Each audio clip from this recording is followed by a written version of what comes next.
Cybersleuths have discovered bombshell information in the Jay Slater case that could potentially point to the real reason Jay Slater was unalived. And it bolsters the theory that this was done out of revenge. So don't forget to like, comment, subscribe, and ring that bell.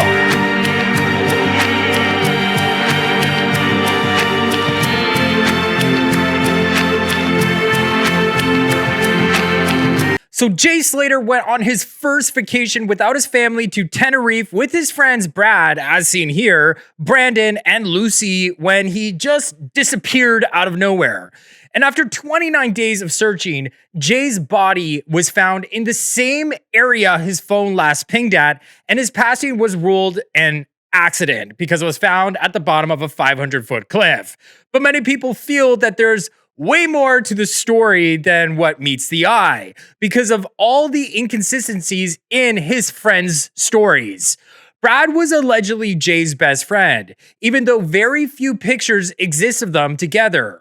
Brad's mother, Rachel, or Rach as we're calling her in this video, is under fire by Cybersleuths after it's been revealed Brad's cousin, Davis, appeared to know Jay was unalive before anyone else did. And many people feel that Brad's mother, Rach, was trying to cover up this information. Rachel, as seen on the right here, ran the Facebook group for Jay Slater that was set up immediately after Jay disappeared. And it just so happened that the GoFundMe was also set up by Rachel immediately after Jay disappeared, and Debbie had to ask Rachel to take it down. So this Facebook group amassed over 500,000 members, but a lot of the stories were being censored by Rachel, particularly the ones that had to do with her own son, Brad's involvement. So much so that a Facebook group called Jay Slater Uncensored had to be made because Rachel was just censoring too much of the information. Rachel was also seen in this interview with Jay Slater's mother, Debbie Duncan. And in those interviews, Debbie's body language on the left here suggests that she doesn't trust Rachel. I mean, she's pulling away from Rachel comforting her. Cybersleuths allege Rachel was there to control Debbie and get her to not question her son's, Brad's, involvement in the disappearance of Debbie's son, Jay Slater. But that all came to a massive head when the connection Brad had to Jay's disappearance was revealed by YouTuber Wax Unfiltered. So Wax dug up this old Facebook post from Brad's cousin, Davis. David posted on June 19th, quote, "Rest in peace, my brother," end quote, which had many people wondering, how did Davis already know Jay had passed away 2 days after Jay went missing? I mean, Jay's passing was announced 27 days after this Facebook post was made. Well, it turns out Cybersleuths believe that Jay might have been unalived as a form of revenge for the 2021 machete altercation involving Tom Hilton. Jay actually went on this trip to Tenerife to celebrate the fact that he was done serving his sentence. And Jay's mom, Debbie, revealed in her interview that Jay was not a part of this altercation in 2021, but only came forward as a witness. Just listen to this. Where there were probably a couple of hundred people there, and a lad got attacked by what he described as 20 kids, but because he were there and people were going and giving statements, and I said to Jay, I think you should go and do a statement, because they were appealing for witnesses and what have you. So it is interesting that out of all the men involved in this 2021 altercation, Jay received one of the lesser sentences. And like I said, he went on this Tenerife vacation to celebrate that.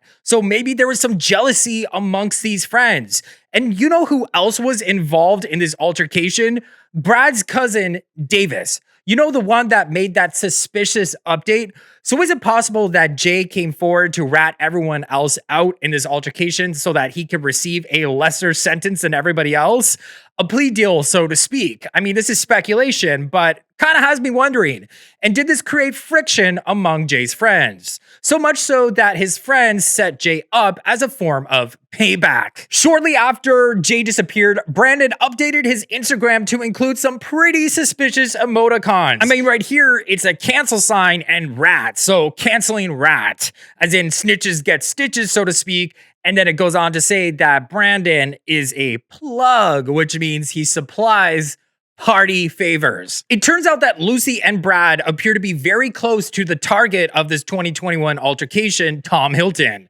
The pair boasting to like all of Tom's pictures on Facebook more so than they liked any of Jay's pictures. One can almost assume that Jay, Brad, and Tom have formed an alliance. And this is evident in one of the final Snapchats Jay has ever taken. Cybersleuths believe they think it's Tom wearing Jay's clothing in the Snapchat to prove to his friends that he was alive. So Debbie, Jay's mother, confirmed that this photo came from Jay's device and it was sent to a group of friends of Jay's back home in the UK, and it was apparently sent from Tenerife. And Cybersleuths have enhanced this image to reveal that they see Lucy in the white dress she wore on this vacation in the reflection of this final Snapchat. So on the left here is the enhanced version of one of Jay's final Snapchats, and it appears to show Lucy in the reflection of it wearing the same white dress on the right. And I traced it over in Photoshop. It appears to be that she's wearing the exact same outfit, right down to the bun and everything. And then of course, 1111 True Crime on YouTube actually found Brad's reflection in the sunglasses in an enhanced version of this Snapchat. So just to recap here, in this final Snapchat, Cybersleuths believe they see Tom Hilton, Brad, and Lucy. So was this a picture of a picture and Brad and Lucy were caught in the reflection? But what about Davis and his connection to the group that allegedly set Jay up? Well, I'm glad you asked. A Cybersleuth has dug up this, quote, pic of Switzerland Festival, said Jay there, but Davis Hargreaves with Lucy, he was the one who targeted the lad Tom Hilton with Jay. So it looks like Lucy is kind of rubbing elbows with this Davis character that seemed to want revenge on Jay out of jealousy of Jay receiving this lighter sentence and being able to go on vacation before anybody else did. And as Wax Unfiltered point out, maybe Brad's mom knew this and tried to control the narrative by censoring the Facebook group and Debbie as well. So at the very start of the case, Brad's mom, Rach, gave her account of what happened the day Jay disappeared. So just listen to this. The fact that he actually was on a FaceTime call to my son in that location suggests he's in that location because he was on the phone to him and he said, I mean, all I can see is greenery. Then the phone died, so quite possibly believe that he has the phone, like he's in that area. I don't know. Of course, I'll keep you updated. I can't think. Brad said in his interview with ITV News that it was a Snapchat call he spoke to Jay with, not a FaceTime as Rach is saying in the statement. There's also no record of Brad's call with Jay on Snapchat.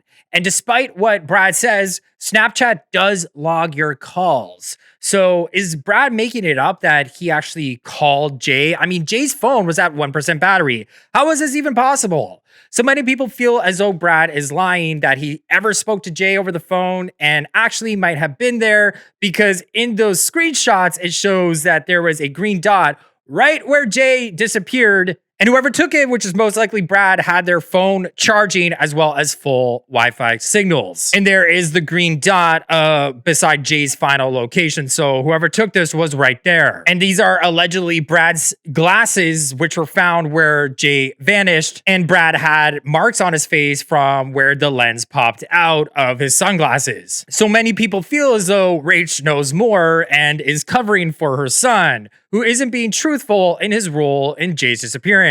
One sleuth writes, quote, "This woman talks so much ish, so many pauses, inconsistent, yawning as she's trying not to F up too much. She's covering for her son. She rented Tenerife to silence her son and manipulate Jay's family. That's my opinion." End quote. And one cyber sleuth has dug up messages sent by Rach that shows that she knows way more. So this sleuth writes, seems Rach is involved too. No wonder she was always by Debbie's side to make sure Debbie didn't mention Brad's name. So these messages are allegedly sent by Rach and they say, quote, Lucy needs to hurry up and transfer that GoFundMe money to pay, then Jay can come home. I just need her to hurry. I hate seeing him like this. End quote. So honestly, I'm not sure how this all ties together, but it's been alleged that Rachel was the one to set up the first ever GoFundMe to get Jay back home. And was this supposed to be a ransom?